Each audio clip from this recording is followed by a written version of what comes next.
Assalamualaikum warahmatullahi wabarakatuh. Selamat datang kembali di channel Hikmah Misteri dan tentunya masih bersama saya Mas Nara. Apa kabar kalian semua? Semoga selalu baik-baik saja, sehat badannya, dilimpahkan rezekinya dan dihindarkan dari segala mara bahaya. Amin. Di kesempatan kali ini saya akan menceritakan sebuah cerita drama rumah tangga dengan judul Ibuku Merebut Calon Suamiku, melanjutkan dari part sebelumnya. Oke, seperti biasa sebelum ke ceritanya, bagi kalian yang belum subscribe channel ini silahkan bisa subscribe dulu lah. Dan aktifkan lonceng notifikasinya agar kalian tidak ketinggalan cerita menarik dari channel Hikmah Misteri yang akan selalu meributkan hati kalian. Dan jangan lupa juga untuk share and like, tentunya agar Mas Nara lebih semangat lagi untuk menghibur kalian. Oke, kalau sudah terima kasih and so just try keep up with me. Ya sudah kalau kamu maksa, hati-hati ya pulangnya, ujar Bude. Iya Bude, jawabku seraya tersenyum, lalu mencium tangan dan pipi Bude. Aku antar ya Sel, si Judes bersuara. Nggak perlu mas, ucapku mengulas senyum. Ingat ya, selidiki siapapun yang menurutmu mencurigakan. Aku mengangguk senyum. Saat Mas Rido berbisik di telingaku, aku mengerti. Mungkin dia takut ucapannya kena marah lagi sama Bude. Kulihat Bude berusaha ingin dengar, tapi kayaknya dia gagal hingga sungutannya kembali terlihat. Sesampainya di rumah, aku tidak menemukan siapapun. Rumah dalam kondisi sepi. Tak ada Mbak Surti di dapur atau di tempat lain. Kok sepi? Orang-orang pada kemana ya? Gumamku. Seraya melangkah, ku edarkan mataku, tapi tak kutemukan siapapun di rumah. Hingga aku meniti anak tangga menuju kamar dan dasar kamu laki-laki sialan, laki-laki gak tahu diri. Masih di tengah-tengah tangga, aku mendengar suara gaduh dan teriakan ibu dari dalam kamarnya, membuat aku berdiam diri di tempatku semula untuk memastikan apa yang tengah terjadi di sana.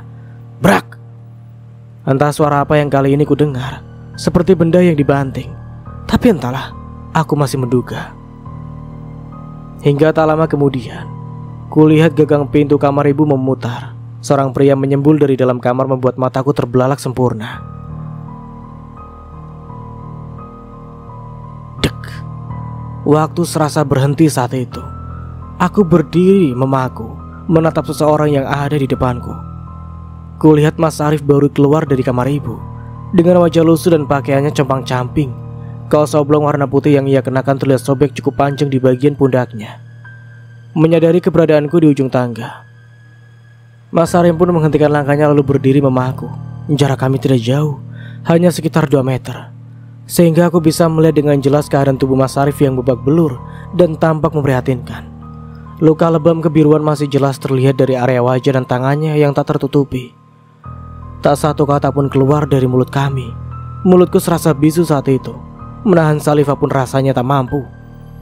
Hanya saja Mas Arif menatap tajam ke arahku, tatapan yang tak biasa.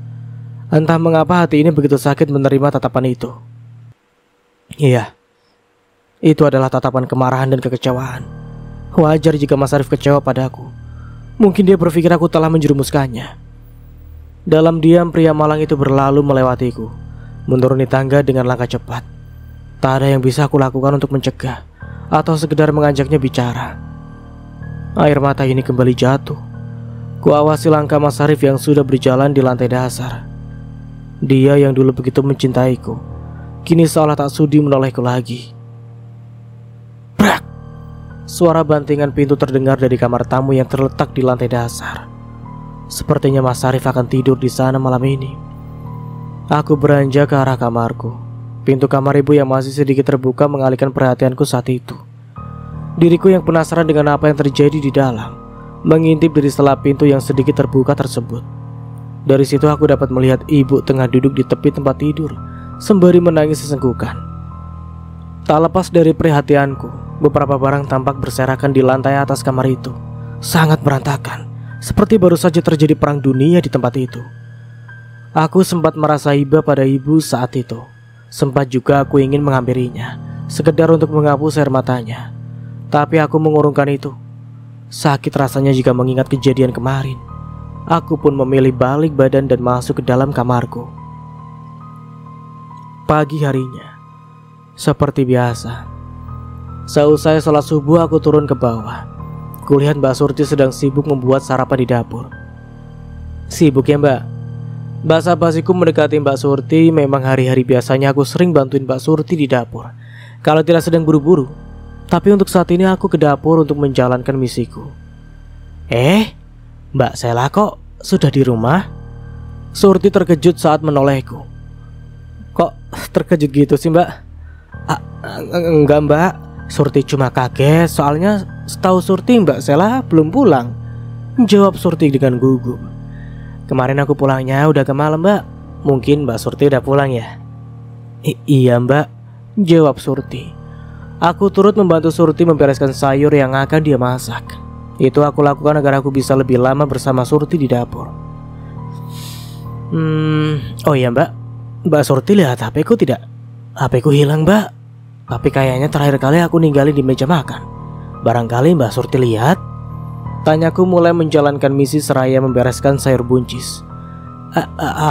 HP saya nggak lihat Mbak. Kok gugup Mbak? Keningnya keringetan tuh. Aku masih tetap santai.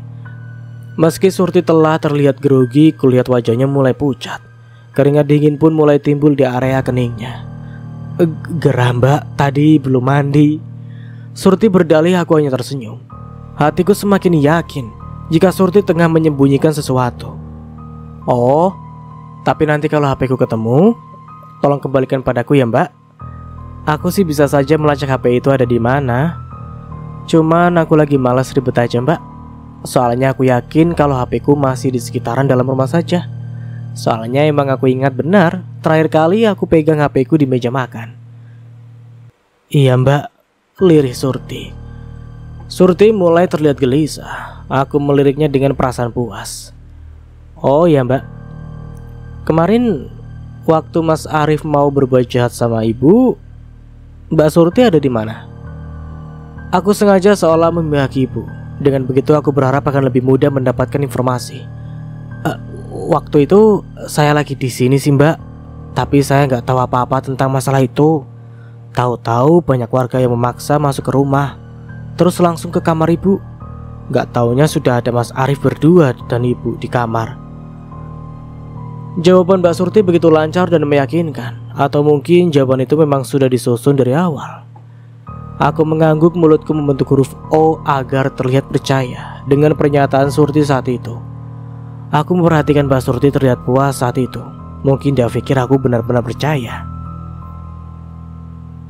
Terus Mbak Surti juga gak dengar suara gaduh atau teriakan dari kamar ibu? Aku kembali bertanya.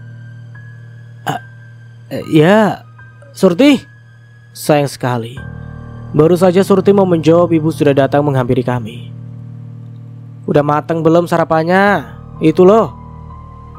Bapak kan sebentar lagi berangkat kerja. Dia butuh sarapan. Bapak? Siapa yang ibu maksud dengan bapak? Mas Arif? Ini yang lain sudah siap Bu. Tinggal puncisnya saja yang belum ditumis.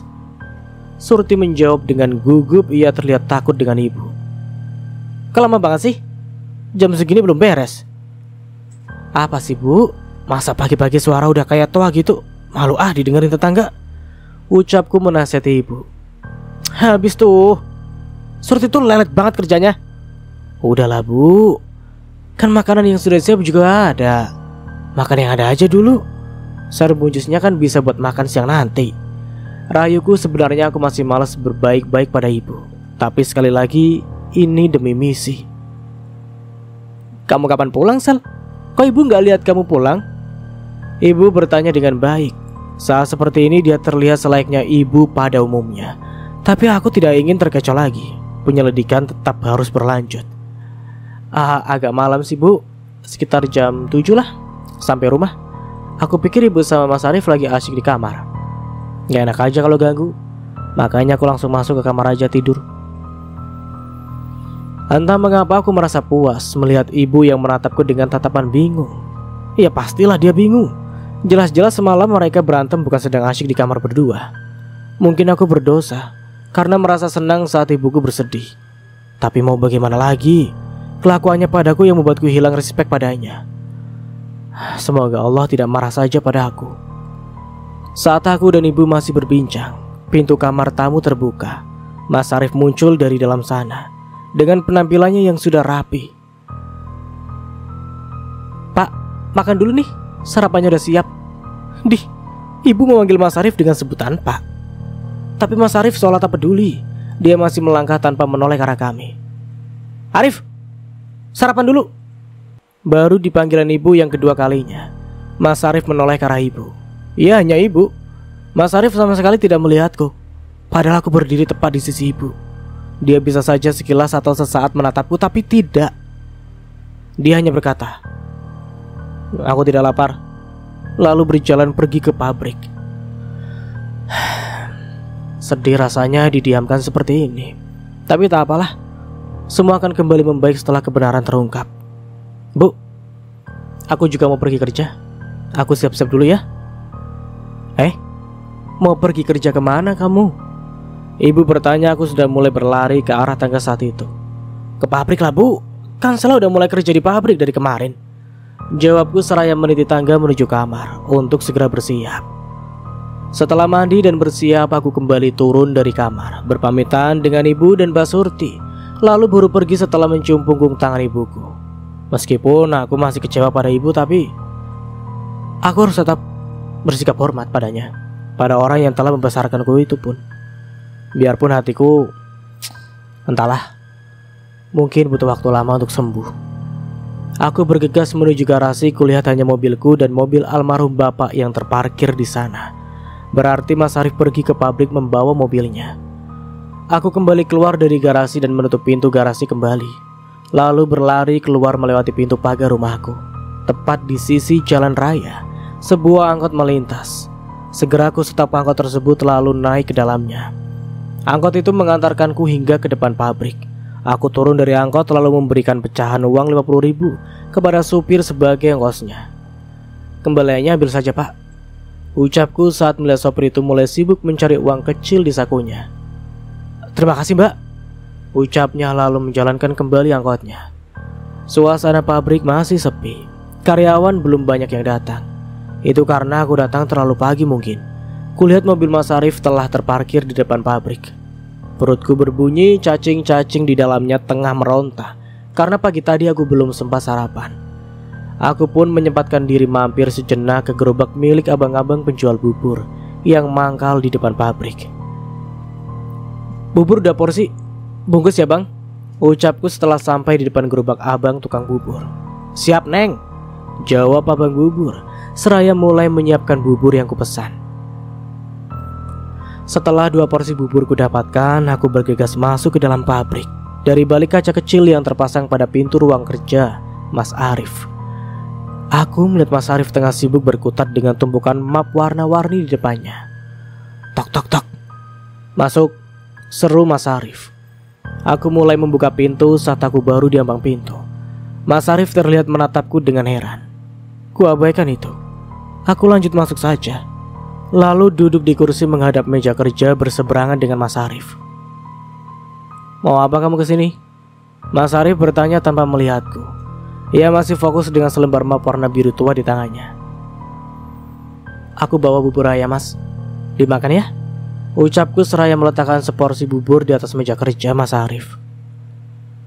"Aku gak lapar," jawabnya dingin. Ia hanya sekilas melirik bubur dariku di atas mejanya, kemudian kembali sibuk dengan setumpuk mapnya. "Kalau gak suka boleh dibuang kok, Mas," jawabku gusar. "Aku kesini sekalian mau bilang, Mas, nanti pas jam pulang tungguin aku ya. Aku mau numpang mobil, Mas." Aku membuang rasa maluku karena dia acuhkan dari tadi. "Kan kamu bawa mobil sendiri," jawabnya datar masih enggan melihatku. "Aku tadi naik angkot, Mas. Lagi malas nyetir. Kalau Mas keberatan gak apa-apa kok. Nanti aku bisa naik angkot lagi pulangnya." Diriku sudah mulai emosi. "Jangan," pekik Mas Arif. Aku tersenyum. Serasa bunga indah mendadak mekar di hatiku saat Mas Arif spontan menatapku. Mungkin dia masih punya rasa khawatir pada aku, hingga dia tidak mengizinkan jika aku harus naik angkot sendirian di sore hari. "Jadi boleh numpang ya, Mas?" Begitu jawabannya, kembali dingin dan acuh. Tatapannya pun kembali pada map di tangannya, membuatku mendengus kesal. Aku keluar dari ruangan Mas Arif dengan hati jengkel. Lama-lama kesel juga selalu dicuekin. Tapi gak apa-apalah, ini semua demi misi. Bek. Aduh, Mas Rido ngapain di sini? Ngintip ya? Telisiku seraya mengusap keningku yang terasa nyeri karena tertabrak dada bidang Mas Rido yang sudah berdiri tepat di depan pintu. Enggak, kebetulan aku lewat tadi. Kamu ngapain dari ruangan bapak baru? Ngeles ya mas? Ngintip kan? Tanyaku memicingkan mata. Iya dikit. Aku penasaran kalian ngomongin apa di dalam. Oh iya, gimana misi kita? Sudah ada peningkatan. Kali ini dia berbisik. Misi kita? Emang mas mau bantuin? Katanya mau bantuin mana? Gerutuku mataku memicing kesal. Iya maaf. Nanti aku mampir ke tempatmu deh. Aku bantuin jadi detektif. Dia terkekeh. Jangan. Loh, kenapa? Tanya Mas Rido heran. Jangan sekarang. Tadi pagi aku udah mulai nanya-nanya Mbak Surti. Tapi hari ini aku ada misi lain. Jadi Mas Rido bisa datang ke rumah kapan-kapan aja ya. Jelasku seraya berjalan meninggalkan Mas Rido yang masih bingung. Waktu semakin sore, jarum jam menunjukkan pukul 17. Saat karyawan pabrik satu persatu mulai meninggalkan pekerjaan mereka karena jam kerja telah usai. Aku melewati ruangan Mas Arif, kulihat dia masih sibuk bekerja. Belum selesai mas? Bisa aku bantu? Tanyaku yang baru saja masuk ke ruangan Mas Arif. Seperti sebelumnya, ia hanya menolehku sekilas, itu pun tatapannya sedingin es. Gak perlu, jawabnya datar. Kalau kamu belum mau pulang, aku naik angkot saja ya mas. Ucapku gak enak banget, dari tadi dicuekin terus. Ayo pulang. Aku tak mampu menahan senyum saat Mas Arif segera bangkit dari duduknya. Tapi dia nyelonong aja keluar, bukannya menungguku. Kami sudah berada di dalam mobil Mas Arif yang tengah berjalan ke arah pulang. Aku duduk di jok sebelum Mas Arif yang hanya fokus mengemudikan mobilnya. Sudah cukup lama kami berada di dalam mobil dalam keheningan. Jujur, aku ingin Mas Arif mengobrol atau sekedar bertanya tentang kabarku, tapi tidak. Dia hanya lebih fokus menatap jalan di depannya, tanpa menolehku sama sekali. Mas, aku mulai bersuara. Setelah cukup lama mempersiapkan diri, akhirnya mulutku terbuka juga. Dia tidak menjawab, bahkan menolehku pun tidak. Aku ingin tahu apa yang sebenarnya terjadi waktu itu di kamar ibu. Apa kamu bisa menjelaskan ini, mas? Buat apa, Sel? Dijelasin pun percuma. Semua sudah gak ada artinya lagi, jawab Mas Arif dengan nada sinis. Aku menatap sedih padanya yang masih enggan menolehku. Penjelasan apapun dari mulutku gak akan ada gunanya, Sel. Pada akhirnya tetap aja aku dipaksa jadi bapak kamu. Sambungnya dengan nada menekan yang terasa begitu menyakitkan di hatiku. Ini belum terlambat kok, mas. Kita masih bisa memperbaiki ini semua kalau Mas Arif memang gak salah. Tapi kamu juga harus jelasin dulu apa yang sebenarnya terjadi, ucapku sangat hati-hati. Mobil tiba-tiba berhenti. Aku masih menatap Mas Arif dengan perasaan iba saat pria di sisi kiri itu mengacak-ngacak rambut di atas kepalanya. Bahkan dia juga menekankan keningnya sendiri pada setir mobil. Aku tak tahan melihatnya. Mas Arif terlihat begitu frustasi. Dengan ragu aku mengangkat satu tanganku lalu mengusap punggung Mas Arif yang bergetar. Dia mulai menangis saat itu. Aku tidak bersalah, Sel, ucap Mas Arif dalam tangisannya. Ceritakan padaku, apa yang sebenarnya terjadi, mas? Nanti kita cari jalan keluarnya sama-sama. Oke, kita beralih ke sudut pandang Arif. Namaku Altaf Rifki. Orang lebih akrab memanggilku dengan sebutan Arif. Itu adalah gabungan dari nama depanku dan belakangku. Aku sudah yatim piatu. Orang tuaku meninggal ketika usiaku masih sangat kecil. Waktu itu aku diasuh oleh nenekku. Kami hanya hidup berdua di rumah sederhana peninggalan almarhum kakek atau ayah dari ibuku. Tapi di usiaku yang baru 17 tahun, nenekku juga meninggal dunia. Dan aku menjadi sebatang kara saat itu. Sedih, pasti. Tapi aku tidak ingin berlarut-larut dalam kesedihan. Proses hidup yang harus tetap berjalan membuatku berpikir untuk mencari pekerjaan yang lebih layak. Setelah sebelumnya aku hanya anak kecil yang bertahan hidup dengan mengandalkan dari angon kambing-kambing milik tetangga. Aku harus mencari rumput tiap hari untuk makan kambing-kambing tersebut. Setelah 1 minggu bekerja, aku baru mendapatkan upahku yang tak seberapa itu. Singkat cerita, berpikir untuk merubah nasib, aku mendaftarkan diri di pabrik gula yang cukup besar di area tempat tinggalku. Waktu itu aku hanya yang memiliki ijazah SMP, hanya bisa diterima kerja sebagai kuli di pabrik tersebut. Pekerjaanku tiap hari mengangkut dan mengangkat, entah itu berupa gula ataupun tebu. Gajiku pun tak sebesar mereka yang bekerja lebih ringan di dalam pabrik. Hingga suatu ketika Pak Rusdi, pemilik pabrik gula tersebut, memanggilku di kantornya. Beliau berkata padaku, "Aku selalu dan suka sekali melihat kerja kerasmu serta kejujuranmu." Begitu katanya. Aku dianggap jujur oleh Pak Rusdi setelah menemukan sebuah tas hitam berisi uang merah bergepok-gepok yang tergeletak di halaman pabrik. Aku tak tahu berapa nominalnya. Yang jelas itu pastilah sangat banyak, bahkan seumur hidup. Baru kali itu aku melihat uang sebanyak itu. Menemukan uang banyak bukannya senang, aku malah takut. Segera aku bawa uang itu ke ruangan Pak Rusdi. Saat itu Pak Rusdi ternyata juga bingung uang itu milik siapa, karena beliau tidak merasa telah kehilangan uang. Selang 2 hari setelah penemuan uang tersebut, aku dipanggil ke ruangan Pak Rusdi. Beliau langsung merangkul pundakku saat aku baru sampai di ruangannya. Lalu beliau bercerita jika kerjasama antara Pak Rusdi dan pemilik pabrik roti yang awalnya sempat gagal, akhirnya diresmikan kembali. Menurut Pak Rusdi, itu terjadi karena pemilik pabrik roti merasa bangga dengan anak buah Pak Rusdi, yaitu aku, yang menurut beliau adalah orang yang jujur.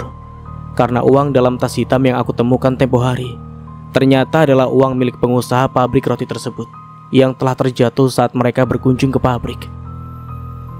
Karena itu, mereka menyetujui untuk bekerja sama dengan kami menjadi pemasok gula di pabrik roti miliknya. Tutur Pak Rusdi kepadaku waktu itu. Aku ikut senang mendengar berita bahagia itu.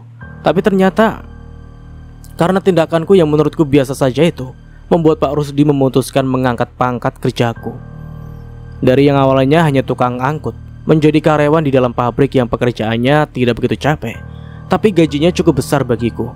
Aku merasa sangat bersyukur dan berterima kasih atas keputusan Pak Rusdi saat itu. 6 tahun bekerja sebagai karyawan di pabrik gula ternyata membuat hubunganku dengan pemilik pabrik semakin dekat. Pak Rusdi acap kali menghampiriku saat sedang bekerja, hanya sekedar mengobrol. Dan semenjak saat itu, kami merasa lebih akrab dan saling mengenal satu sama lain. Suatu hari tak ada angin, tak ada hujan, Pak Rusdi mengundangku makan malam di rumahnya. Dengan senang hati aku mengiyakan.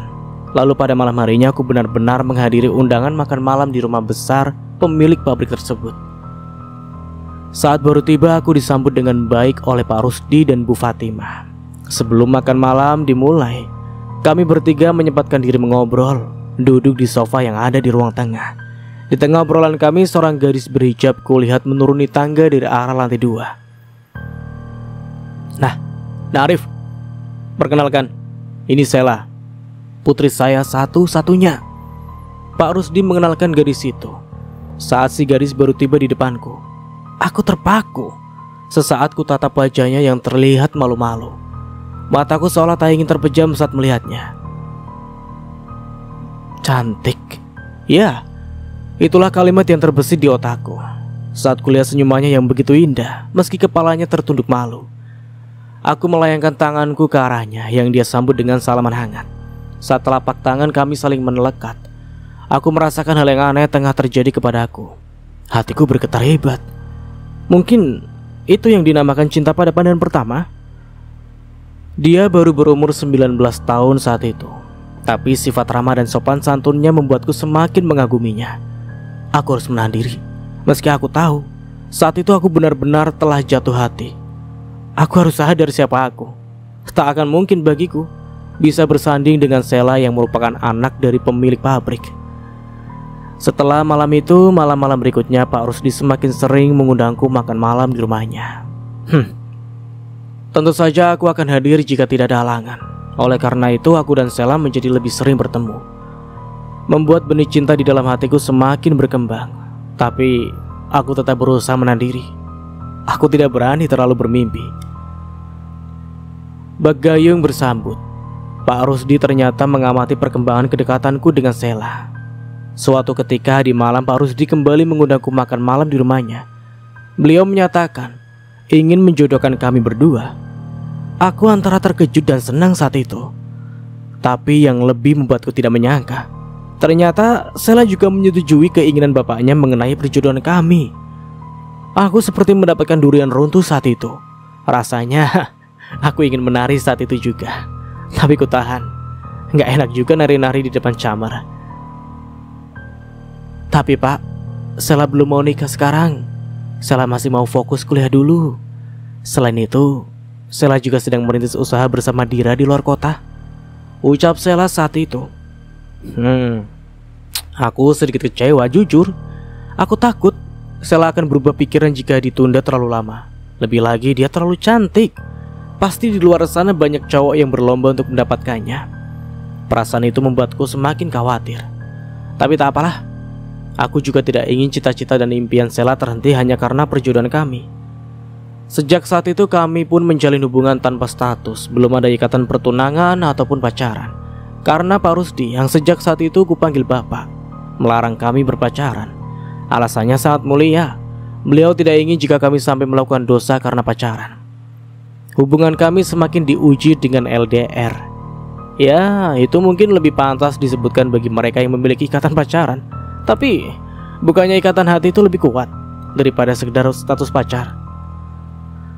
Cinta kami harus terhalang jarak dan waktu, karena Sela harus kuliah di luar kota. Selain itu, dia juga tengah merintis usaha di kota tersebut. Dia hanya akan pulang ke rumah setiap hari Sabtu dan Minggu. Dan saat itulah kita bisa bertemu. Atau ketika aku sudah sangat rindu, aku yang akan menghampirinya di toko kue yang sekaligus menjadi tempat tinggalnya di luar kota. Sebagai seorang ayah, Pak Rusdi berkali-kali memberi saran agar kami segera menikah. Katanya beliau ingin sekali menyaksikan kami berdua mengikat janji suci di pelaminan. Jujur, aku pun sempat sepemikiran dengan Pak Rusdi. Aku sudah tidak sabar menjadikan Sela sebagai pendamping hidupku. Tapi sebagai seorang laki-laki, aku tidak ingin Sela mengalami hidup susah setelah menjadi istriku nanti. Karena pemikiranku itulah, aku bertekad untuk lebih bekerja keras lagi agar bisa menabung. Dari setiap hasil keringatku selama ini, aku sudah berhasil membeli sebuah mobil serta merenovasi rumah agar rumahku lebih nyaman untuk ditinggali bersama Sela nantinya. Bertahun-tahun bekerja di pabrik Pak Rusdi serta faktor kedekatan antara aku dengan pemilik pabrik itu membuatku semakin mendapat kepercayaan lebih dari bapaknya Sela itu. Aku tidak pernah mengharapkan jabatan tinggi, tapi ketika suatu hari Pak Rusdi menunjukku sebagai orang kepercayaannya di pabrik, aku tidak bisa menolak. Meski sempat aku merasa tidak enak hati pada Mas Ridho yang masih kerabat dekat dengan Pak Rusdi. Setelah cukup lama menunggu dan dirasa tabunganku sudah cukup, aku berpikir untuk menjemput Sela. Aku ingin melamarnya saat itu juga, karena Sela yang saat itu sudah menginjak 25 tahun. Aku merasa usia itu sudah cukup matang. Terlebih kuliahnya sudah usai. Begitu pula usaha kue yang Sela rintis sudah semakin maju. Namun sayang, belum sempat aku laksanakan niatku itu. Berita duka telah lebih dulu muncul. Aku terkejut saat mendengar berita tentang meninggalnya Pak Rusdi. Aku benar-benar tidak menyangka jika Pak Rusdi akan meninggal secepat itu. Padahal hari sebelum beliau dipanggil Allah, kami sempat berunding tentang rencanaku melamar Sela. Masih ingat jelas di benakku saat laki-laki berusia 50 tahun itu begitu senang dan antusias mendengarkan rencanaku. 40 hari setelah kepergian bapak, aku kembali mematangkan niatku. Selain karena rasa cintaku pada Sela yang begitu besar, aku juga ingin mengabulkan keinginan Pak Rusdi yang semasa hidupnya. Seusai pengajian 40 hari mengenang kepergian bapak, aku sengaja memberi kejutan pada Sela dan ibunya dengan mendatangkan serombongan kerabat dan saudara jauhku. Aku berhasil. Sela terkejut dan senang melihat beberapa kerabatku membawakan seserahan untuknya. Aku melamarnya saat itu juga. Tapi hal yang tak kuduga terjadi. Aku tak menyangka jika Bu Fatimah ternyata menentang hubungan kami saat itu. Beruntung ada Bude Lilis yang masih mendukung dan merestui hubungan kami, sehingga pertunangan kami tetap terjadi. Meski tidak begitu lancar, karena beberapa hal yang tak terduga terjadi pada malam itu. Pagi harinya saat aku sedang bersantai di hari Minggu, seraya menikmati kopi hitam favoritku di teras rumah, aku senyum-senyum sendiri karena begitu bahagia telah berhasil mengikat hubungan bersama Sheila. Meskipun baru sebatas tunangan, tapi itu tidak mengurangi bahagiaku. Sejuta angan dan impian hidup bahagia bersama Sheila seolah menari-nari di benakku. Harapanku menjadikan Sheila permaisuriku sudah semakin di depan mata. Baru bertemu semalam, aku sudah merasa rindu. Kuraih benda pipihku di atas meja yang bertengger di depanku. Baru saja ingin melakukan video call dengan Sheila, sebuah chat masuk dari nomor WhatsApp Sheila. "Mas, tolong datang ke rumahku. Jangan telepon. Di sini keadaan sedang gawat. Cepat ke sini, Mas. Aku takut." Melihat chat dari Sheila, seketika mataku terbelalak. Tanpa berpikir panjang lagi, aku segera pergi ke rumah Sheila saat itu juga. Setibanya di rumah Sheila, rumah dalam keadaan kosong. Tak ada siapapun. Berkali-kali aku memanggil nama gadis yang baru resmi menjadi tunanganku itu, tapi tak ada jawaban. Aku semakin kalut mengingat isi chat yang Sheila kirim terakhir kali, membuat hati ini semakin khawatir jika telah terjadi sesuatu pada gadisku itu. Berkali-kali ku coba menghubungi nomor ponselnya, tapi sudah tidak aktif. Hanya suara dari operator yang menyapaku. Aku mencari Sheila dan ibunya ke seluruh penjuru ruangan di rumah besar itu, tapi masih nihil. Hingga pada saat aku masuk dan mencari Sheila di kamar ibu, sebuah lengan merangkul leherku begitu kuat dari belakang. Belum sempat aku dapat menoleh, tangan yang lain membekapkan sapu tangan menutupi mulut dan hidungku. Aku sempat meronta dan melawan serangan itu, tapi aroma menyengat yang memabukkan dari sapu tangan itu membuat kepalaku mendadak begitu pusing dan seketika gelap. Aku tak ingat apapun setelah itu. Aku membuka mataku saat itu, kepala terasa begitu pusing. Suara tangisan mengalihkan perhatianku, membuatku mencari sumber suara tangisan itu. "Bu, ibu sedang apa di situ?" Lirikku seraya menekankan jemariku pada kening yang terasa begitu pusing. "Bu, ibu kenapa menangis?" Aku kembali bertanya. Bibirku meringis nyeri. Dengan sayu ku amati Bu Fatimah yang tengah duduk menangis di tepi tempat tidur, sedangkan aku dalam posisi tengkurap di atas kasur. Saat itu aku terkejut mendapati tubuhku yang tanpa pakaian, hanya celana pendek sebatas paha yang masih melekat di tubuhku. Dok, dok, dok, dok. Belum sempat aku bertanya kepada Bu Fatimah tentang apa yang terjadi, suara gedoran keras terdengar memburu dari balik pintu kamar. "Buka pintunya! Dobrak saja!" Samar-samar aku mendengar suara teriakan beberapa orang dari balik pintu. Orang-orang di sana terdengar sangat marah. Kepalaku begitu pusing, tapi aku berusaha bangkit dan mendekati pintu dengan langkah sengkoyongan. Sekilas kutoleh Bu Fatimah yang masih menangis membuatku semakin bingung, dan brak! Pintu didobrak dari luar sebelum aku sempat membukanya. "Ah, ketahuan kan kalian? Berdua di kamar sedang melakukan hal yang tidak senonoh." "Sebentar, Pak, ini ada apa?" Aku yang tidak tahu apa-apa merasa terkejut sekaligus bingung saat segerombolan orang-orang yang baru saja menabrak pintu dengan brutal menerobos masuk, lalu mencercaku dengan berbagai pertanyaan serta makian. Aku semakin bingung saat Bu Fatimah tiba-tiba melengkingkan tangisannya. Dalam tangisannya beliau berkata, "Tolong saya, Pak, saya telah diperkosa." Hah? Tentu saja aku merasa sangat syok saat itu. Terlebih saat orang-orang di sana mulai menghujaniku dengan tuduhan-tuduhan yang aku sendiri bahkan tak tahu pasti apa yang baru saja terjadi. Aku semakin terpojok saat Bu Fatimah mengompori warga dengan tangisannya. Berkali-kali dia menyerukan jika aku pelakunya. Beliau bilang aku yang telah melecehkan dirinya. Jangankan melecehkan, bahkan menyentuh tubuhnya pun seingatku belum pernah terjadi. Jikapun pernah, itu hanyalah telapak tangannya ketika kami bersalaman. Berkali-kali aku meminta Bu Fatimah untuk berkata jujur, tapi berkali-kali pula dia menyatakan hal yang sama, yang membuat warga semakin geram padaku. Dalam kondisi tubuhku yang hanya berbalut celana pendek, segerombolan warga yang tak terhitung jumlahnya itu menghajar tubuhku dengan pukulan dan tendangan yang bertubi-tubi. Aku tak bisa melawan karena jumlah mereka yang begitu banyak. Setelah merasa puas membuatku babak belur, mereka mengarahkanku, dan ia mengarahku Telapak kaki yang tanpa alas ini harus berjalan di atas panasnya jalan aspal di siang hari saat matahari sedang terik-teriknya. Rasa panas bercampur perih tak sebanding dengan rasa maluku saat itu, karena harus menjadi tontonan anak-anak kecil dan juga warga sekitar yang melihatku dalam kondisi yang menyedihkan dan memalukan. Kepala yang masih pusing serta seluruh badan yang sakit karena diamuk massa membuat langkahku terhuyung-huyung. Tanpa belas kasihan, segerombolan warga tersebut masih tetap memaksaku untuk berjalan. Bahkan ketika aku merasa lelah dan ingin rehat, salah satu dari mereka akan menendang, memukul, atau sekedar menjambak rambutku. Hingga tibalah kami di rumah Pak RT setempat. Aku dan Bu Fatimah dipaksa masuk ke dalam rumah Pak RT. Di sana kami disidang, dihina, dicerca. Bahkan tak segan mereka yang merasa sangat geram akan menyakitiku jika apa yang ku sampaikan tak sesuai dengan harapan mereka. Setelah mengalami bertubi-tubi penghinaan dan penyiksaan, akhirnya Sela muncul dari ambang pintu rumah Pak RT. Saat itu aku tidak tahu bagaimana harus menjelaskan kebenaranku pada Sela. Tapi Sela yang ku kenal adalah gadis yang bijak. Dia tidak mudah menyalahkan seseorang tanpa adanya bukti. Dari sikap bijaknya itu, aku memberanikan diri mengatakan jika aku tidak bersalah. Sayangnya, masa di sana sudah begitu geram padaku. Tak satu pun pembelaan dari mulutku mereka terima. Justru pukulan dan tendangan yang menjadi imbalanku jika tetap nekat bersuara. Sela berusaha keras membela aku, tapi dia yang hanya sendirian kalah telak dengan warga yang tak terhitung jumlahnya.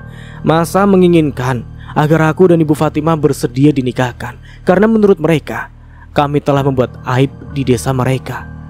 Tentu saja aku tidak mau, aku menolak karena aku tidak merasa pernah berbuat apa yang mereka tuduhkan pada aku. Dan penolakanku ternyata membuat mereka semakin murka.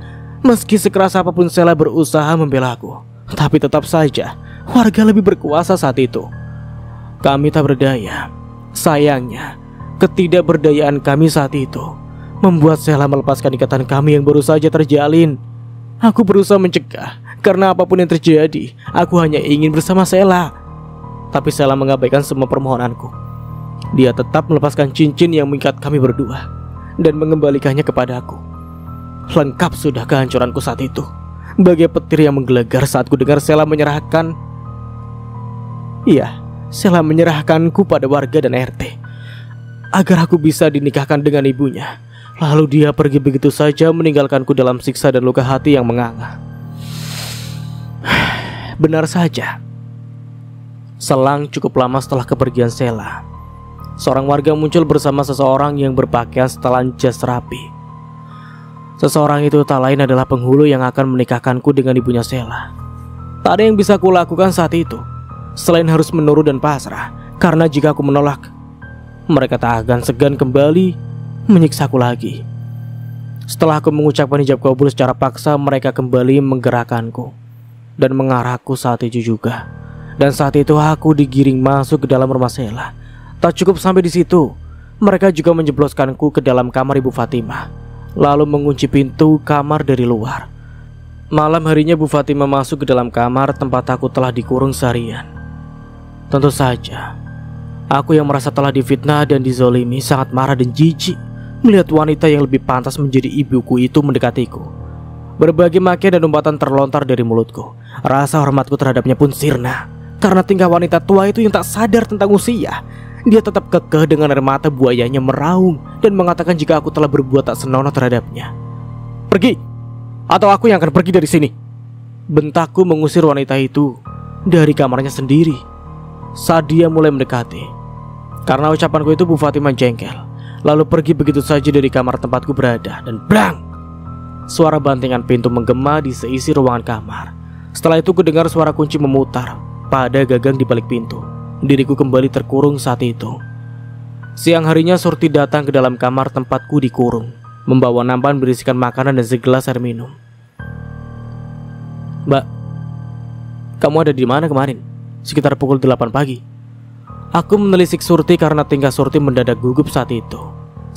Saya ada di dapur, Mas, jawabnya dengan tatapan yang menunduk. Tangannya dengan cepat menyodorkan nampan berisikan makanan di depanku. Saat itu aku duduk bertongkat lutut di sudut ruangan kamar. Jadi kamu tahu kan apa yang sebenarnya telah menimpaku? Maaf mas, tapi saya tidak tahu apapun. Aku mengamati bibirnya yang bergetar. Raut wajahnya terlihat begitu ketakutan.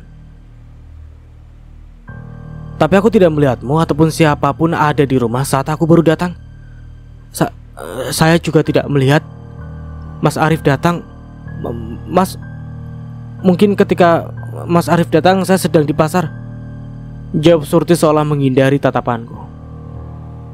Bukannya kamu tadi bilang sekitar jam 8 kamu berada di dapur?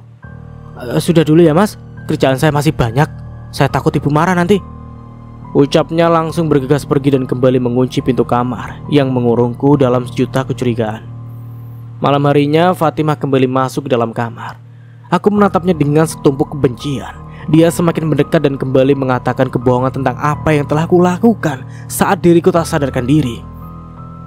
Aku yang sudah terlalu murka dan kecewa kembali menolak tuduhan itu dengan kasar. Bahkan tak segan pula aku mengumpat seseorang yang dulu pernah begitu kuhormati sebagai istri dari atasanku dan juga ibu dari calon istriku. Dia yang tak terima dengan apapun yang keluar dari mulutku ternyata bertindak lebih brutal. Barang-barang di dalam kamar melayang dilemparnya. Aku menatapnya dengan rasa tak habis pikir. Rasanya tak menyangka saja jika seseorang yang dulu begitu kuhormati bisa berbuat serendah itu. Tak cukup sampai di situ saja. Fatimah yang benar-benar menganggapku telah menjadi suaminya dengan ganasnya berusaha memaksaku. Ya tentu saja aku tak bisa tinggal diam. Karena refleks ku lempar ke lantai tubuhnya yang telah dipenuhi gelambir lemak saat wanita yang sudah tak muda lagi itu berusaha keras memelukku. Aku sempat cemas saat tubuhnya begitu keras menghantam lantai. Tapi untungnya dia tidak kenapa-napa. Bahkan wanita itu kembali bangkit dan menyerangku. Hingga kaos oblong yang kukenakan mengalami sobek di bagian pundak. Aku menangkis wanita itu hingga tubuhnya jatuh di atas tempat tidur. Sungguh di luar nalar kelakuan ibunya Sela ini. Sifatnya begitu kontras dengan anaknya sendiri. Di mataku dia bahkan tak layak disebut seorang ibu. Dia lebih pantas menjadi nenek sihir. Mana ada seorang ibu yang merebut kekasih anaknya sendiri. Karena sikapku dia semakin marah. Mulutnya yang sekeras toa mengumpat dan tak hentinya memakiku. Aku tak tinggal diam. Apapun yang keluar dari mulutnya aku balas dengan perkataan yang lebih pedih. Meskipun tak sekeras suaranya, tapi berhasil membuatnya semakin emosi. Brak! Kursi di bawah meja rias diambilnya, lalu dilempar ke arah lemari baju, hingga pintu lemari pecah di bagian yang terkena hantaman benda tersebut. Mulutku beristighfar seraya bergidik ngeri melihat tingkah anehnya itu. Aku tak peduli saat Fatimah kemudian duduk menangis di tepi tempat tidur. Aku justru menjadikan waktu itu kesempatan untuk meloloskan diri dari kamar yang sudah seperti neraka bagiku. Saat baru membuka pintu, sosok yang sangat kurindukan tertangkap oleh mataku. Dia berdiri memaku di ujung tangga. Posisi kami berhadapan hanya berjarak kurang lebih 2 meter. Rasanya ingin sekali menyapanya, tapi tidak mampu. Keadaan yang membuatku begitu marah, tapi aku tak pernah marah padanya. Cukup lama kami saling menatap tanpa suara. Ingin aku memeluknya dan mengatakan jika aku begitu cinta. Tapi apa yang telah terjadi membuat tanganku selama ini seketika sirna. Jika memang ini jalan takdirku, aku rela. Tapi rasanya aku tak sanggup menatap wajah Sela jika aku tak bisa lagi memilikinya. Aku memilih pergi meninggalkannya sendiri, memaku di ujung tangga. Awalnya aku berpikir untuk pergi jauh dari rumah itu, tapi kuurungkan. Aku harus tetap bertahan di rumah itu demi mengungkapkan apa yang sebenarnya telah terjadi. Jikapun suatu saat aku harus pergi, aku akan pergi setelah nama baikku kembali. Oleh karena itu malam itu aku memilih tidur di kamar tamu. Saat pagi menjelang, aku yang sudah semalaman tidak bisa tidur segera bersiap mandi dan berpakaian rapi. Untung ada baju kerjaku yang tertinggal di lemari kamar tamu. Karena Pak Rusdi baru saja meninggal, aku sempat menginap di sana. Meski jarum jam baru saja menunjukkan pukul 5:30. Waktu yang terlalu pagi untuk pergi bekerja. Tapi aku sudah tak betah berlama-lama di dalam rumah yang sudah seperti neraka ini. Saat aku baru saja keluar, ku dengar suara Fatimah yang memanggilku untuk sarapan. Tapi embel-embel "Pak" yang terdengar dari mulutnya yang sekeras toa membuatku enggan menoleh. Aku tetap melanjutkan langkahku, hingga kemudian aku terpaksa menoleh ke arahnya saat dia sudah berhasil menyebutkan namaku dengan benar. Aku menghindari tatapan Sela, bukan karena marah, tapi karena hatiku begitu terluka jika harus menerima kenyataan bahwa aku tak mungkin lagi memilikinya. Aku segera berlalu setelah mengatakan aku tidak lapar. Padahal dari kemarin perutku belum terisi apapun. Masalah yang begitu pelik membuatku kehilangan nafsu makan. Setiba di pabrik keadaan masih sangat sepi. Belum ada satupun karyawan yang hadir karena waktu masih terlalu pagi. Aku tak peduli. Segera saja aku masuk ke dalam ruang tempat kerjaku. Berhari-hari tidak masuk kerja membuat pekerjaanku begitu menumpuk. Tapi itu kesempatanku untuk menyibukkan diri agar tidak terlalu larut dengan ingatan yang begitu menyakiti hati. Setelah cukup lama berkutat dengan map warna-warni, ku dengar suara ketukan pintu dari luar. Tanpa menoleh siapa yang mengetuk, aku berseru, "Masuk!" Seseorang yang tak kusangka masuk dengan sangat hati-hati. Jujur aku yang tak kuat menatap wajahnya, segera ku alihkan kembali tatapanku ke arah isi map biru tua di tanganku. Aku menyapanya dengan judes, sengaja agar dia jangan dulu terlalu dekat denganku sebelum lukaku benar-benar sembuh. Kusembunyikan rasa haruku dengan perkataan sinis saat Sheila meletakkan seporsi bubur di hadapanku. Saat itu dia terlihat kesal. Aku sempat ingin tersenyum melihat tingkahnya yang sedikit menggemaskan, tapi kembali ku tahan saat mengingat siapa status dia bagiku saat itu. Sheila menyampaikan keinginannya. Katanya ingin menumpang mobilku saat jam pulang kerja nanti. Alasannya karena dia sedang malas nyetir. Makanya dia berangkat kerja menaiki angkot. Aku sempat ragu, tapi aku juga tidak bisa membiarkan Sheila naik angkot saat sore hari. Aku takut terjadi hal yang tidak diinginkan padanya. Akhirnya terpaksa aku iakan saja. Sore harinya kami benar-benar pergi pulang bersama. Setelah cukup lama diam, Sheila menanyakan apa yang sebenarnya telah terjadi di kamar ibunya. Aku sempat enggan bercerita setelah apa yang terjadi. Aku merasa penjelasan apapun percuma. Tapi aku melihat kepercayaan Sheila yang begitu tulus padaku. Akhirnya aku menceritakan padanya tentang apa yang sebenarnya terjadi. Ku ceritakan semuanya dari awal. Hingga saat itulah aku baru tahu jika ponsel Sheila yang digunakan untuk mengirim pesan permintaan tolong padaku ternyata hilang. Serius? HP-mu hilang, Shel? Aku ingin memastikan. Iya, Mas. HP-ku hilang. Terakhir aku pegang HP saat aku sarapan di meja makan. Dan setelah itu sampai sekarang aku nggak tahu HP-ku ada di mana. Berarti siapa yang mengirim pesan padaku waktu itu, Shel? Tanya aku semakin bingung. Kita akan selidiki ini, Mas. Chat ini bisa jadi bukti juga. Jaga chat ini baik-baik, jangan sampai terhapus. Intinya, misi pertama kita adalah mencari siapa yang telah menyembunyikan HP aku. Aku yakin dia pasti terlibat dengan masalah penjebakan ini, Mas. Apa yang dikatakan Sheila memang benar. Sejak saat itu, kita sepakat bekerja sama untuk mengungkap dan mencari siapa saja yang turut berperan dalam hal ini. Setelah mendengarkan penjelasan panjang lebar dari Mas Arif, aku semakin yakin jika laki-laki yang kini telah menikahi ibuku ini sebenarnya tidak bersalah. Kami sepakat untuk melakukan kerjasama, memecahkan masalah yang tengah kami hadapi. Mas Arif pun sudah tampak lebih baik. Setelah bercerita, ia pun kembali menjalankan mobilnya menuju pulang. Mobil terparkir di halaman rumahku yang cukup luas. Aku dan Mas Arif keluar dari mobil, lalu berjalan beriringan berniat memasuki rumah. Namun sebelum kami sampai di depan pintu, perhatianku teralihkan oleh sosok Karso yang terlihat mencurigakan. Itu Karso bukan sih, Mas? Tanyaku begitu menginjakan kaki di teras rumah. Kudongakkan kepalaku agar dapat melihat dengan jelas sosok Karso yang saat itu terlihat tengah mengobrol. Tapi aku tidak tahu pasti dengan siapa Karso mengobrol saat itu, karena Karso tengah berada di samping rumah. Seseorang yang tengah bersama Karso tak terlihat olehku tembok di samping rumah benar-benar menghalangi penampakan seseorang yang berada di sana. Mas Arif yang juga mencurigai gerak-gerik Karso segera melesat menghampiri Karso. Aku membuntuti-nya dari belakang. "Sedang apa kamu di sini?" tanya Mas Arif sesampainya di depan Mas Karso. Sayangnya di sana tak ditemukan siapapun. Hanya Mas Karso seorang diri di samping rumah. Mas Arif?" Mas Karso terlihat begitu kaget melihat kehadiran aku dan Mas Arif yang terkesan tiba-tiba. "Sama siapa kamu tadi?" Telisik Mas Arif, matanya melotot ke arah Karso. Satu tangannya bahkan mencekal salah satu lengan Mas Karso agar tak kabur. Saya sendiri, Mas," jawab Mas Karso wajahnya memucat. "Tadi kami lihat Mas Karso ngobrol loh. Sama siapa, Mas?" Aku turut menelisik. Gak ada, Mbak. Saya dari tadi cuma sendiri kok," jawab Karso suaranya terdengar bergetar.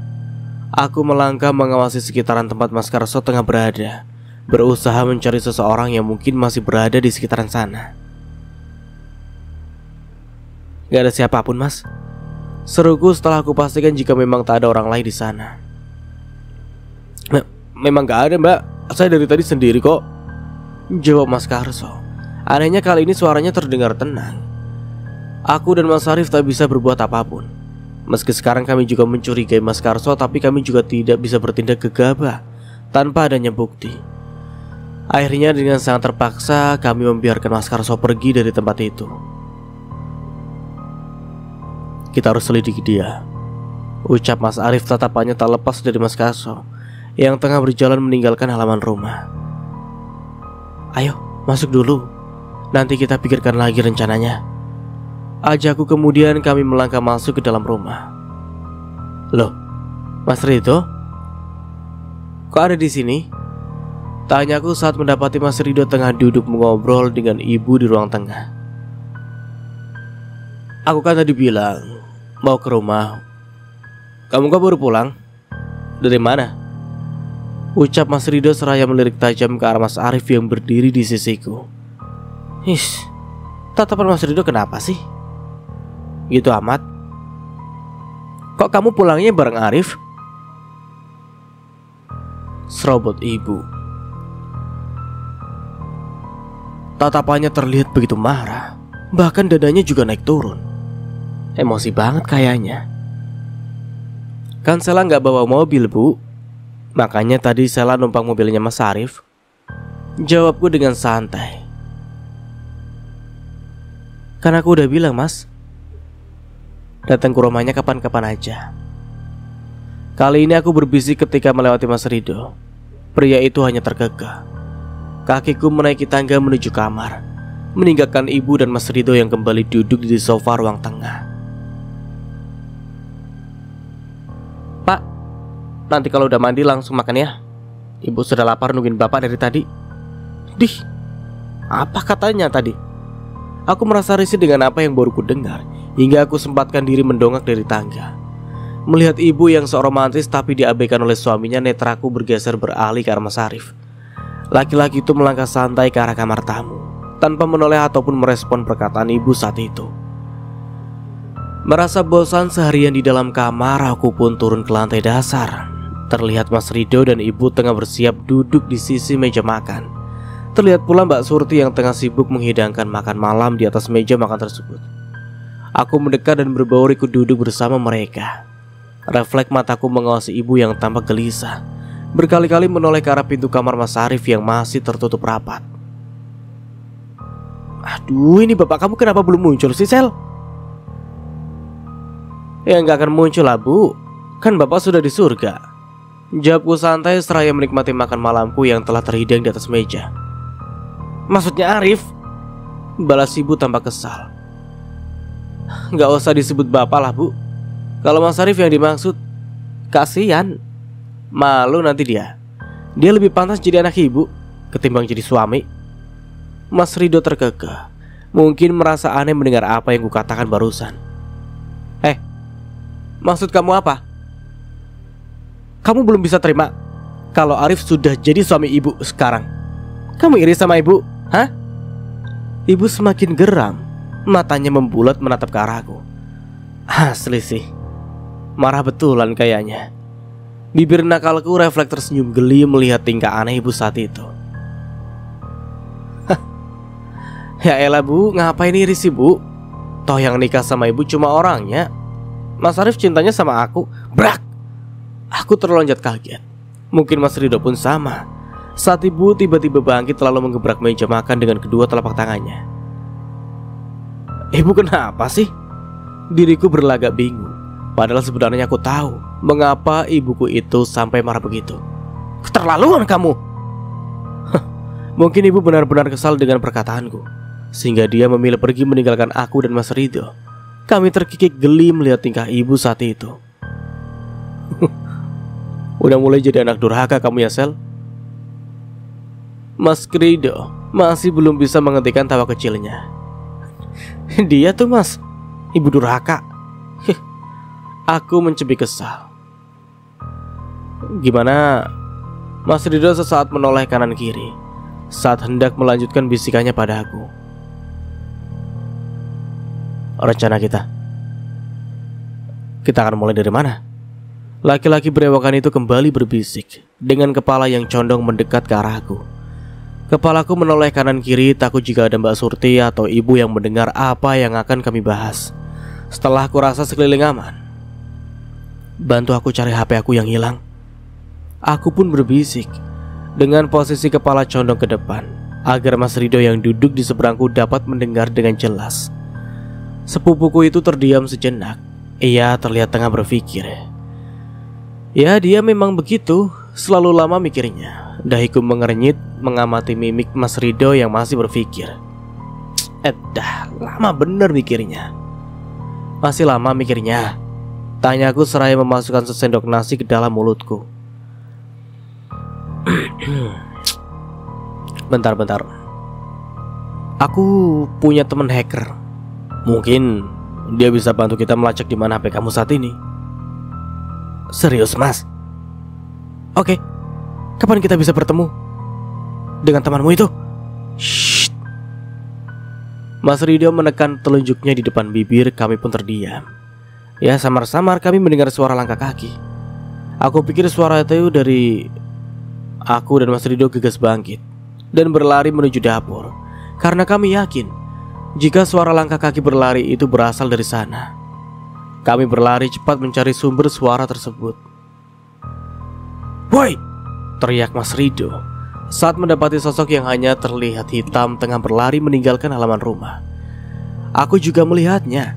Sayangnya sosok itu tak dapat terlihat dengan jelas karena gelapnya malam, membuat seseorang yang diduga tengah melarikan diri itu hanya terlihat seperti bayangan hitam. Terlebih karena orang tersebut mengenakan pakaian serba gelap. Mas Rido terus berlari mengejar. Begitupun Mas Arif yang baru saja muncul dari dalam kamarnya. Mungkin karena mendengar teriakan Mas Rido, Mas Arif juga turut mengejar orang mencurigakan tersebut. Tak ingin kehilangan jejak, aku turut serta berlari di belakang mereka. Sosok mencurigakan itu berlari terlalu cepat. Karena itu aku, Mas Arif, dan Mas Rido memutuskan untuk berpencar, berharap bisa mengepung dan menangkap orang tersebut. Namun setelah mereka berlarian dan mencari terlalu lama, sosok itu tak kunjung ditemukan, bahkan seolah menghilang di telan gelapnya malam. Gimana, Mas? Belum kelihatan lagi orang itu? Tanyaku, nafasku pun tersenggal. Setelah berlarian dan berpencar, akhirnya aku kembali bertemu dengan Mas Arif. Belum, Sel. Orang itu larinya kenceng banget, jawab Mas Arif, nafasnya juga tersenggal.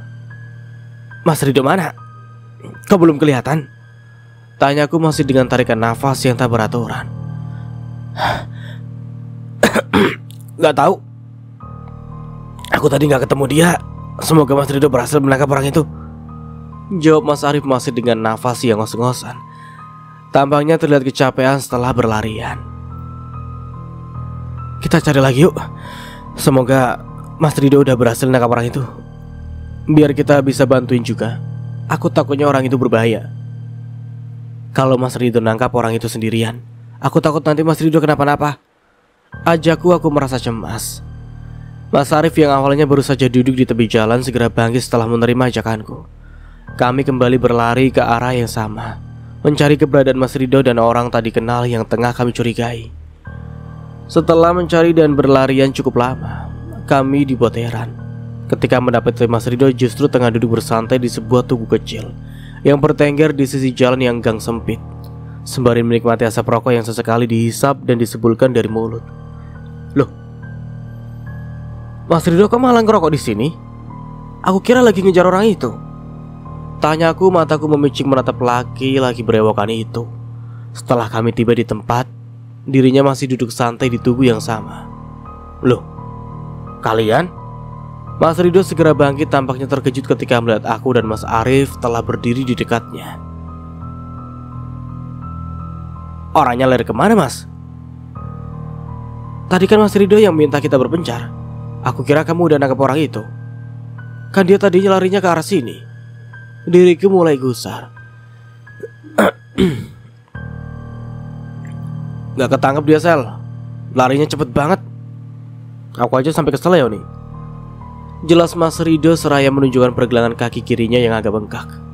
Duh, kok sampai kesel gitu sih, Mas? Ya Allah, kakinya terlihat begitu sakit. Ya makanya aku duduk di sini, karena udah gak sanggup lagi ngejar orang itu. Jelas Mas Rido suaranya sedikit meninggi. Ya udah, sekarang mending kita pulang dulu saja. Ayo, kita obatin dulu kakinya, nanti kita selidiki lagi. Ajaku buang nafas kasar karena tak tega melihat kondisi kaki si brewok saat itu. Aku dan Mas Arif menyangga lengan Mas Rido. Karena kakinya yang keseleo kesusahan berjalan, kami bertiga memutuskan untuk pulang dan melanjutkan pencarian esok hari. Pagi harinya seperti biasa, selesai sholat subuh, aku langsung turun ke dapur membantu Mbak Surti yang telah lebih dulu sibuk memasak menu sarapan pagi ini. Mbak, semalam kan pas kita lagi makan malam Mbak Surti masih di dapur ya? Terus kok pas kita selesai makan Mbak Surti udah gak ada? Mbak Surti kemana? Tanyaku bersuara sesantai mungkin agar tak terlihat tengah melakukan penyelidikan. Tadi malam saya langsung pulang, Mbak, jawab Surti dengan tatapan menunduk. Terlihat sekali jika Surti tengah menghindari tatapanku saat itu. Kok tumben gak pamit dulu, Mbak? Biasanya kan Mbak Surti selalu pamit kan tiap mau pulang. Aku semakin penasaran melihat gerak-gerik Mbak Surti yang terlihat gelisah saat itu. Mas Karso kirim pesan di HP Mbak. Katanya anak saya nangis terus di rumah. Makanya saya tidak kepikiran buat pamitan. Oh, aku mengangguk pelan meski hatiku ragu dengan penjelasan Mbak Surti. Tapi aku ingin terlihat seolah percaya saat itu. Mbak, saya izin ke kamar mandi sebentar ya. Saya minta tolong nanti dibalikan ikannya ya, Mbak. Takutnya nanti gosong. Saya mau buang air. Iya, Mbak. Jawabku langsung kugantikan tugas Mbak Surti yang saat itu tengah menggoreng ikan. Saat Mbak Surti masih di kamar mandi, mataku menemukan sebuah ponsel yang tengah di-charge di atas meja, tepatnya di samping Magicom. Kepalaku celingkukan menoleh kanan dan kiri, mengawasi apakah ada orang atau tidak di sana. Setelah aku pastikan tempat sepi dan aman, ku cabut kabel charger pada HP, kemudian memindahkan HP yang kuyakini adalah milik Mbak Surti itu masuk ke dalam kantong celanaku. Terima kasih ya Mbak Sela, udah mau bantuin saya, ucap Mbak Surti. Wanita muda itu baru saja balik ke dapur setelah dari kamar mandi. Iya Mbak, sama-sama. Oh ya, saya ke kamar dulu ya Mbak, mau siap-siap berangkat kerja, ujarku buru-buru pamit sebelum Surti menyadari ponselnya menghilang. Diriku segera melesat ke arah tangga. Hati ini sedikit cemas, takut jika Mbak Surti sampai lebih dulu menyadari bahwa ponselnya telah hilang. Oleh karena itu, aku mengambil langkah cepat menuju kamar agar dapat segera memeriksa apa saja yang ada di dalam ponsel Mbak Surti. Sesampainya di dalam kamarku, aku segera mengunci pintu, lalu duduk di tepi tempat tidur, kemudian baru mulai memeriksa isi ponsel milik Mbak Surti yang telah berada di tanganku. Aku mulai memeriksa ponsel Surti dimulai dari aplikasi hijau yang biasa disebut WhatsApp. Sayangnya setelah aku scroll isi chat dalam WA, tidak ada yang mencurigakan. Hanya ada beberapa chat dan grup WA yang isinya sekumpulan keluarga besar Mbak Surti di kampung. Tidak ada chat dengan ibu ataupun dengan Karso suaminya. Mungkin memang tidak ada, atau mungkin juga karena chat dari mereka sudah dihapus oleh Mbak Surti. Setelah mencari di WhatsApp dan tidak menemukan hal yang mencurigakan, aku beralih pada aplikasi Messenger. Seperti sebelumnya, di Messenger pun aku tidak menemukan apa yang kucari. Yang ada hanyalah chat rayuan-rayuan gombal dari lelaki-lelaki penghuni Facebook yang iseng. Ya karena memang sebenarnya wajah Mbak Surti lumayan cantik, tapi terlihat dari cat sepanjang kereta api yang tak direspon satupun oleh Mbak Surti, menandakan jika dia bukanlah wanita yang mudah dirayu.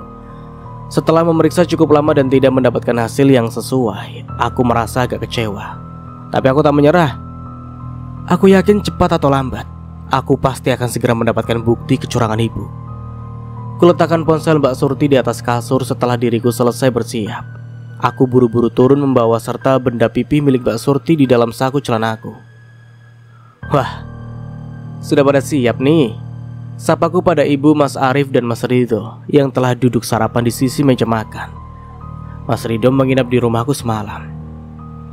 Duduk dulu Sel, kita sarapan, habis itu langsung berangkat. Mas Ridho bangkit lalu menarik kursi di sebelahnya agar diriku bisa duduk di sana. Loh, kakimu sudah sembuh Mas?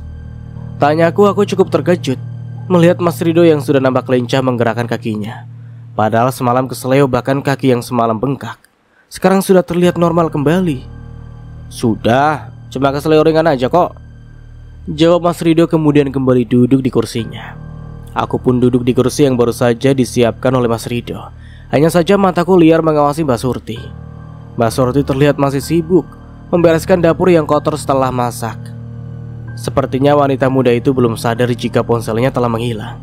Kesempatan itu kugunakan untuk melangkah ke dapur. Mau kemana kamu Sel? Ibu bertanya, beliau terlihat menatapku heran. Mau ngambil minum bu? Aku lagi pengen bikin kopi, ngantuk soalnya, jawabku beralasan. Aku pun melanjutkan langkahku menuju dapur. Begitu sampai di dekat meja Magicom, aku dengan sigap mengeluarkan HP milik Mbak Surti dari dalam saku celanaku, lalu memasangkan kembali pada charger seperti posisi sebelumnya. Mbak Sela ngapain? Mbak Surti, ini Mbak, saya mau bikin kopi. Ini air panasnya baru kan ya? Astagfirullah, hampir saja jantungku copot. Mbak Surti tiba-tiba sudah ada di belakangku. Beruntung di sisi Magicom ada termos air panas yang bisa dijadikan alasan olehku. Aman. Iya Mbak, itu air panasnya baru direbus tadi, jawab Mbak Surti. Oh iya, syukurlah Mbak. Jadi cukup pakai ini aja, gak perlu rebus air lagi buat bikin kopi. Ini udah siang soalnya, takutnya gak keburu. Bibirku nyengir kuda karena merasa sangat gugup di depan Mbak Surti saat itu. Biar saya bikinin Mbak kopinya, Surti menawarkan diri. Oh boleh Mbak, terima kasih ya, ucapku. Aku pun kembali berbaur dengan yang lain di meja makan, masih dengan hati dak-dikduk tak karuan. Selesai sarapan, kami berpamitan pada ibu untuk pergi ke pabrik. Apa tidak sebaiknya kalian perginya pakai mobil sendiri-sendiri saja? Boros dong bu, masa kita satu tujuan mau pakai 3 mobil? Sayang bahan bakarnya kan? Jawabku agak malas, aneh banget sarannya. Ya udah, tapi nanti kamu duduk di belakang ya, Sel. Jangan berdua di depan sama Arif. Pinta ibu terlihat banget cemasnya. Takut suaminya diambil lagi ya bu? Sama pemilik hatinya. Aku terkekeh mendengar pesan dari ibuku. Lama-lama diriku juga merasa gedek dengan sikap aneh ibuku itu. Ngomongnya bener dong Sel, akhir-akhir ini kamu ngomongnya suka jahat sama ibu. Nah kan, ibu emosi lagi. Emang ibuku ini yang jahat siapa sih bu? Lagian ibu sih ngomongnya suka aneh. Sudah, ayo berangkat, sudah siang. Mas Arif meraih kedua pundakku, mungkin niatnya melerai perdebatan aku dan ibu. Rif, jaga perasaanku dong. Masa kamu kayak gitu sama wanita lain di depanku? Astagfirullah. Ibu, ingat umur dong bu, malu didengar tetangga. Asli, aku semakin gak habis pikir melihat tingkah ibuku yang hampir menangis hanya karena Mas Arif menyentuh pundakku saat itu. Ya sudah, kita pamit bu. Aku meminta salaman tapi gak dikasih sama ibu. Sabar. Aku pun hanya membuang nafas kasar, kemudian melangkah pergi menemui Mas Ridho dan Mas Arif yang sudah berada di dalam mobil lebih dulu. Demi menjaga keamanan, diriku mematuhi apa kata ibuku. Ketika di dalam mobil, aku duduk di jok belakang, sedangkan Mas Ridho dan Mas Arif duduk di depan karena Mas Arif yang saat itu pegang kemudi. Aku udah bilang sama temanku yang hacker, yang pernah aku ceritakan ke kamu Sel, Katanya dia bisa ketemu kita nih hari ini. Gimana kalau jam istirahat kita ketemu dulu sama dia? Siapa tahu dengan bantuannya dirinya kita bisa dapat petunjuk tentang HP kamu. Oke, aku setuju mas. Nanti tentuin saja tempatnya di mana. Sekalian kita makan saja nanti. Jawabku bersemangat saat mendengar berita bagus dari Mas Rido. Sesuai kesepakatan, ketika jam istirahat tiba, kami bertiga sama-sama pergi ke sebuah restoran. Karena memang sudah janjian dengan seorang teman Mas Rido yang bernama Kevin di restoran tersebut. Setelah duduk menunggu cukup lama, akhirnya seorang laki-laki berwajah oval dengan perawakan tinggi berkulit putih muncul menghampiri kami di meja tempat kami duduk menunggu. Mereka bersalaman dan memperkenalkan diri. Mas Rido bercerita bahwa Kevin adalah temannya semasa SMA. Kevin mempunyai keahlian meretas dan melacak akun, atau bisa juga melacak HP yang hilang.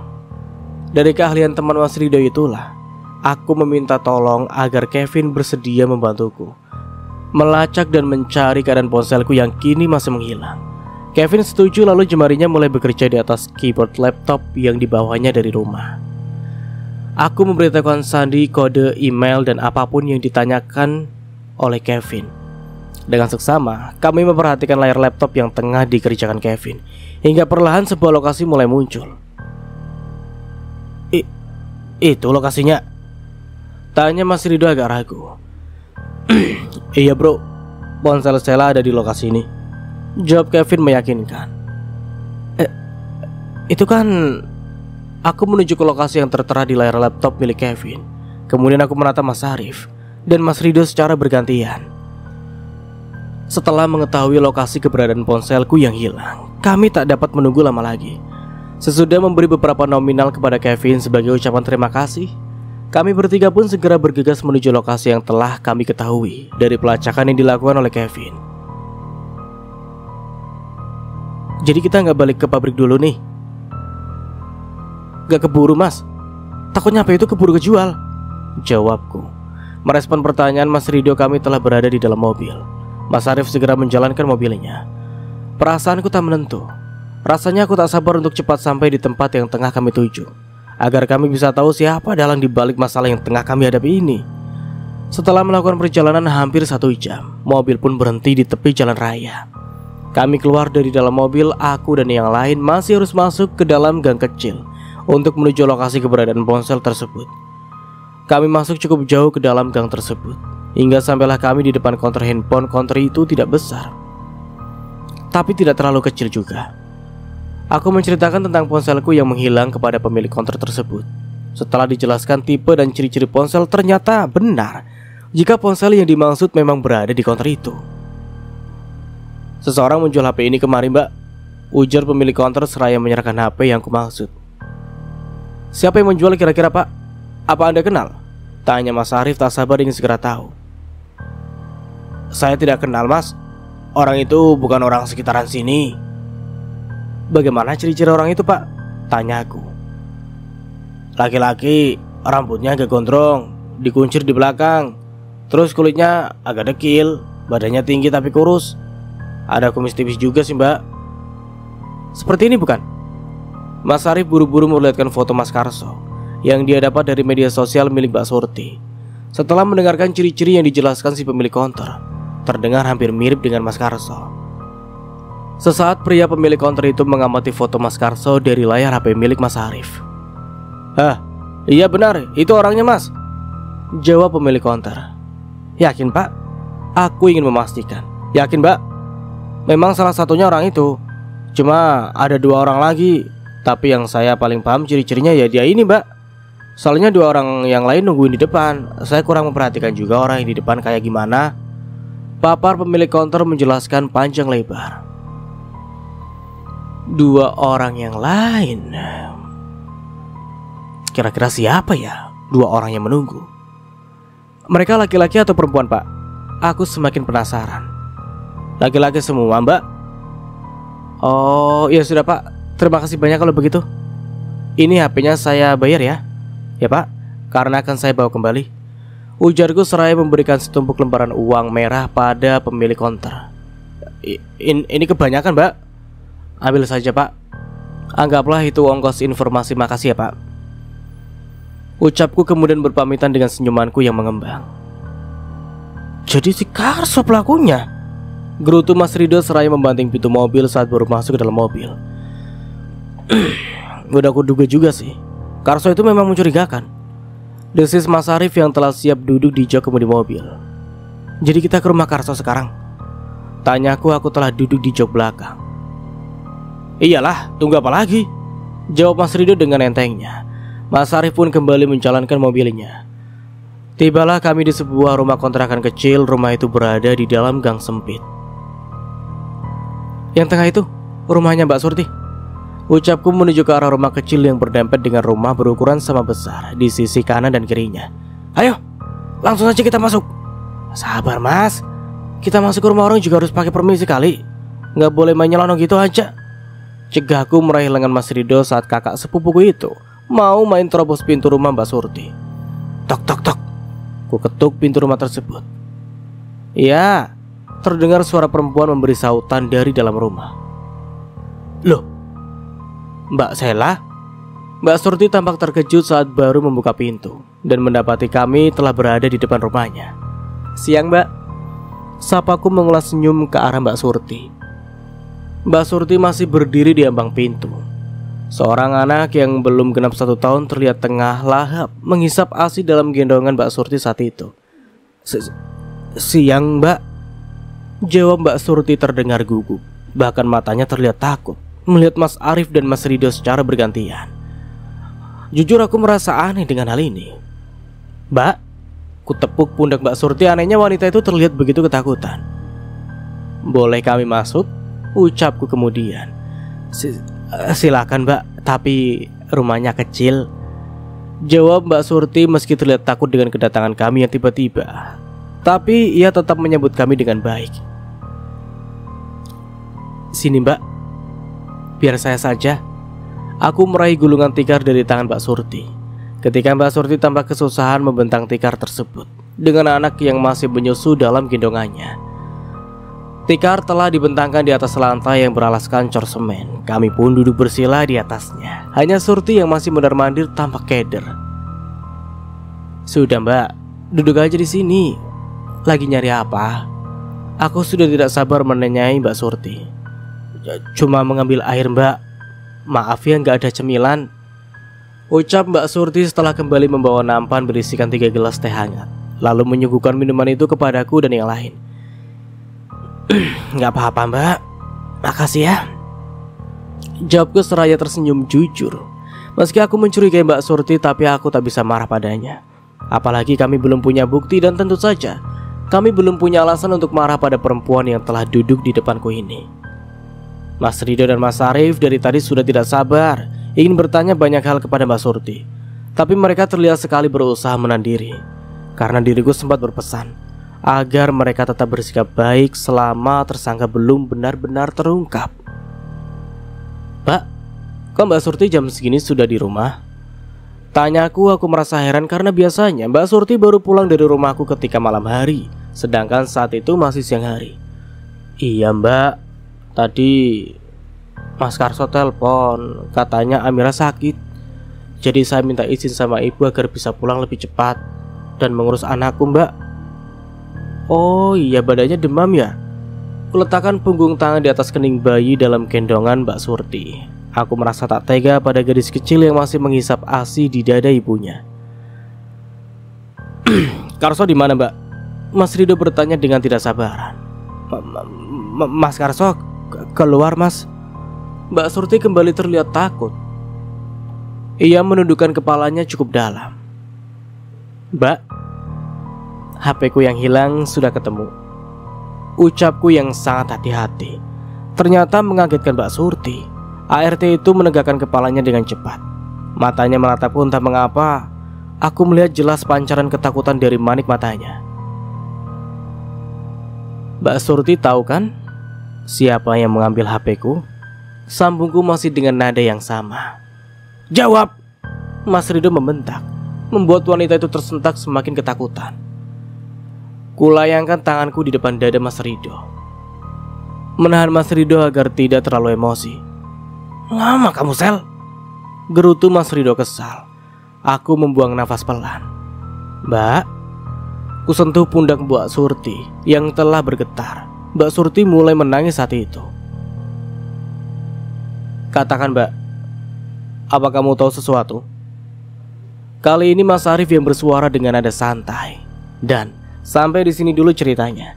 Nantikan kelanjutan ceritanya di part berikutnya. Dari saya mohon maaf bila ada salah kata atau dalam penyampaian cerita. Akhir kata, wassalamualaikum warahmatullahi wabarakatuh. Sampai jumpa di video berikutnya and see you, bye bye.